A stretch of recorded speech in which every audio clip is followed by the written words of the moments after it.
अस्सलाम वालेकुम viewers, welcome to my channel. उम्मीद है कि आप खैरियत से होंगे।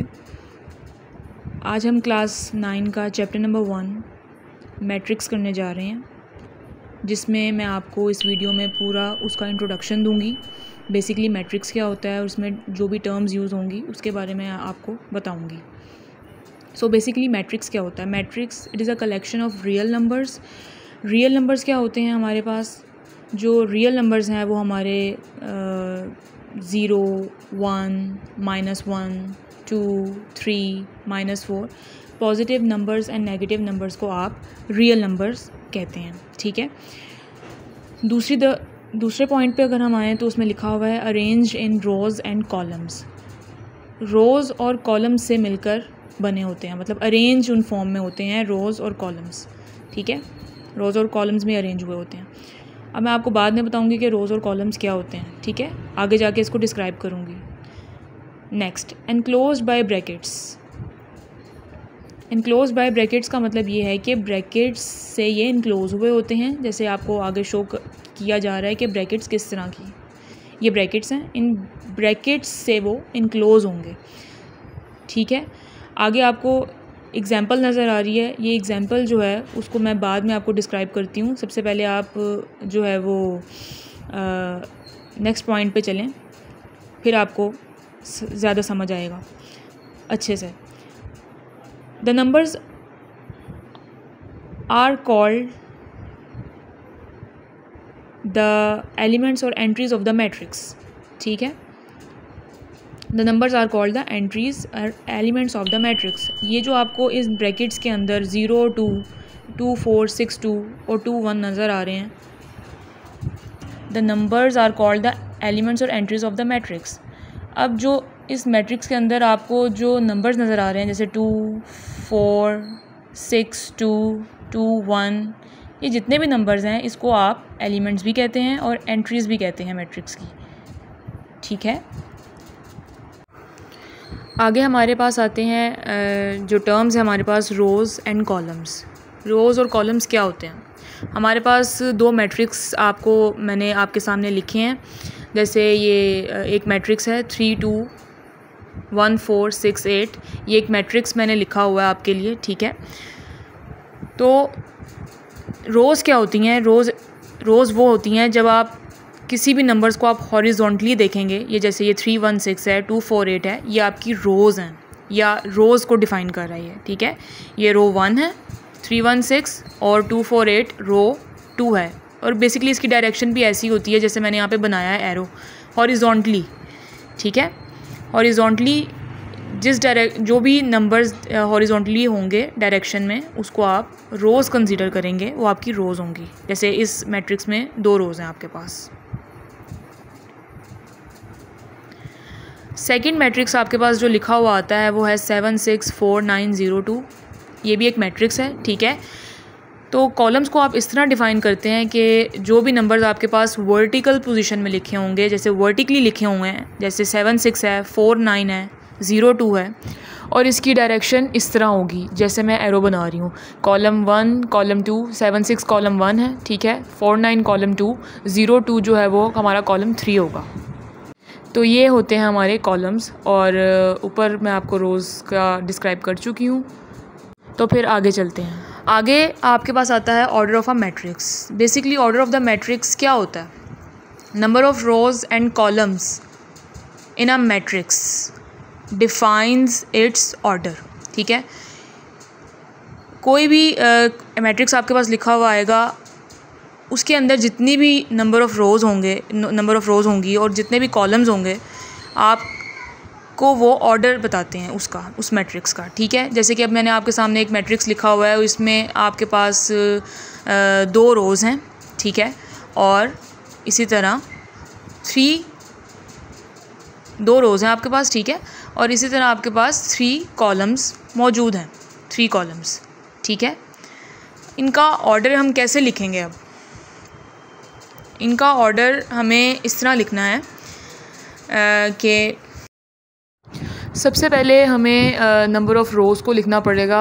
यहाँ पर ऑर्डर का एक स्पेसिफाइड फॉर्मेट आप समझ लें कि होता है, जिसमें हम सबसे पहले नंबर ऑफ़ रोज़ को लिखते हैं। ठीक है, सबसे पहले नंबर ऑफ़ रोज़ लाजमी। नंबर ऑफ़ रोज़ कितनी है, जैसे कि मैंने ऊपर मैट्रिक्स में आपको एग्जांपल दी है कि नंबर ऑफ़ रोज़ इसमें 2 हैं, तो मैं यहाँ पे नंबर ऑफ़ रोज़ 2 लिखूँगी। ठीक है, नंबर ऑफ़ रोज़ जो है हमारी 2 है, बीच में बाय का जो है वो हम ऐड करेंगे वर्ड, और बाकी बाद में हम 3 नंबर ऑफ़ कॉलम्स को शो कर रहा है, तो नंबर ऑफ़ कॉलम्स 3 है हमारे पास, जैसा कि मैं ऊपर बता चुकी हूँ। 2/3 जो है वो हमारा ऑर्डर निकल आया। सबसे पहले नंबर ऑफ़ रोज़, ठीक है, उसके बाद नंबर ऑफ़ कॉलम्स लिखेंगे, तो हमारे पास इसका ऑर्डर निकल आएगा 2/3। अब हम नेक्स्ट एग्जांपल की तरफ चलते हैं। नेक्स्ट हमारे पास मैट्रिक्स मैंने आपके सामने जो है वो लिखा हुआ है। इसमें हमारे पास नंबर ऑफ़ रोज़ जो हैं वो हमारे पास नंबर ऑफ़ रोज़ 2 हैं। ठीक है, 2 नंबर ऑफ़ रोज़ हैं और एक ही कॉलम है, तो इसका ऑर्डर मैंने आपके सामने लिखा है जैसे 2/1। ठीक है, तो 2 जो है वो हमारे नंबर ऑफ़ रोज़ को शो कर रहा है, फिर बाय, और 1 जो है हमारे पास, बाय जो है वो लाजमी आपने लगाना है, और 1 हमारे पास नंबर ऑफ़ कॉलम है, इसमें एक ही कॉलम है, तो इसका ऑर्डर हमारे पास है 2/1। फिर आपके पास आता है इक्वल मैट्रिक्स। इक्वल मैट्रिक्स क्या होता है? The 2 matrices are said to be equal. 2 matrices तभी इक्वल एक दूसरे के हो सकते हैं जब नंबर 1 इसकी कंडीशन है, द ऑर्डर ऑफ 1 मैट्रिक्स, जो एक मैट्रिक्स का ऑर्डर होगा वो सेकंड मैट्रिक्स के ऑर्डर के बराबर होना चाहिए। ठीक है, the order of 1 matrix should be equal to the second matrix. ये आपके पास पॉइंट लाजमी होना चाहिए, तभी वो इक्वल मैट्रिक्स होगा। ठीक है, फिर सेकंड नंबर पे हमारे पास आता है point, the corresponding entries are equal. The corresponding entries are equal, तो कॉरिस्पॉन्डिंग एंट्रीज़ को भी इक्वल होना लाजमी है। अब मैं आपको एक मैट्रिक्स लिख के दिखाती हूँ। 2 4 6 8, ये आपके पास एक मैट्रिक्स है जिसमें 4 नंबर्स मैंने लिखे हैं। तो ये जो नंबर्स आपको नज़र आ रहे हैं, इन नंबर्स को हम कहते हैं एंट्रीज़। जैसे 2, ठीक है, 2 है, और इसके अलावा यहाँ पे आप देख सकते हैं कि जो है वो सारे आपके पास जितने भी हैं नंबर्स, ये एंट्रीज़ कहलाते हैं। ठीक है, ये एंट्रीज़ हैं मैट्रिक्स की। अब हम एग्जांपल की तरफ जाते हैं। जैसे आपके पास ए मैट्रिक्स लिखा हुआ है, ए मैट्रिक्स आपके पास है 2 0 1 6, और आपके पास बी मैट्रिक्स है 2 + 0 0 1 -12 + 6। ठीक है, ये एक दूसरे के क्या बराबर है? बराबर होने के लिए हमारे पास उन दोनों पॉइंट्स का लाजमी होना ज़रूरी है इन दोनों मैट्रिक्स में। तो हमें देखना है कि इन दोनों मैट्रिक्स में क्या वो दोनों पॉइंट्स मौजूद हैं जो हमने पढ़े थे इक्वल होने के लिए। तो सबसे पहले देखते हैं 2 + 0।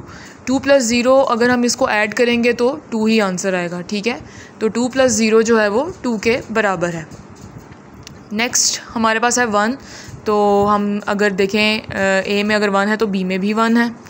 ठीक है, इस तरह अगर हम देखें 0 यहाँ पे है तो 0 यहाँ पे भी है, और -6 यहाँ लिखा हुआ है तो -6 अगर यहाँ लिखा है तो -12 + 6 इसका भी आंसर अगर आप देखें सॉल्व करके तो -6 ही आंसर आता है। माइनस प्लस माइनस होता है और साइन बड़ी वैल्यू का आता है, और माइनस करके आंसर 6 आएगा, तो ये -6 के बराबर है ये टर्म। तो आप देख सकते हैं कि ये जो है ये matrix A matrix B matrix के बराबर ही है, बस इसको जो है वो उन्होंने कुछ टर्म्स बना के लिखा हुआ है। तो मैं यहाँ पे लिख सकती हूँ कि ए जो है वो बी मैट्रिक्स के बराबर है। ठीक है, फिर हमारे पास सेकंड एग्जांपल आती है। ए मेरे पास मैट्रिक्स मौजूद है, ठीक है, और बी इसी तरह ये दो हमारे पास मैट्रिसेस मौजूद हैं। हमने देखना है कि ये दोनों एक दूसरे के बराबर हैं, तो मुझे यहाँ पे एंट्रीज़ दोनों की सेम ही नज़र आ रही हैं। दोनों की एंट्रीज़ आप देख सकते हैं कि सेम ही हैं। यहाँ पे वहाँ पे भी 194 है, यहाँ पे भी 194 है बी में। इसी तरह 326 ए में मौजूद है, यहाँ पे भी 326 मौजूद है, ठीक है, बी में। तो एंट्रीज़ जो हैं वो सेम नज़र आती हैं, बट यहाँ पे इनका ऑर्डर मुझे सेम नज़र नहीं आ रहा। ठीक है, यहाँ पे आप देख सकते हैं ऑर्डर वहाँ पे 2 रोज़ हैं, लेकिन यहाँ पे जो है वो बी मैट्रिक्स में 3 रोज़ नज़र आ रही हैं। 3 रोज़ नज़र आ रही हैं मुझे।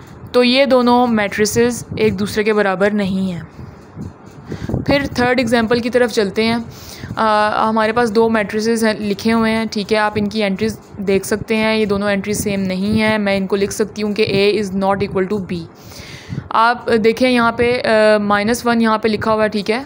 तो दूसरे मैट्रिक्स में 1 लिखा हुआ है, तो दोनों बराबर नहीं हो सकते। -1 कभी भी 1 के बराबर नहीं होगा। इसी तरह 4 ऊपर लिखा हुआ है, यहाँ पे -4, तो 4 जो है वो -4 के बराबर नहीं हो सकता। तो ये दोनों मैट्रिसेस एक दूसरे के बराबर नहीं हैं।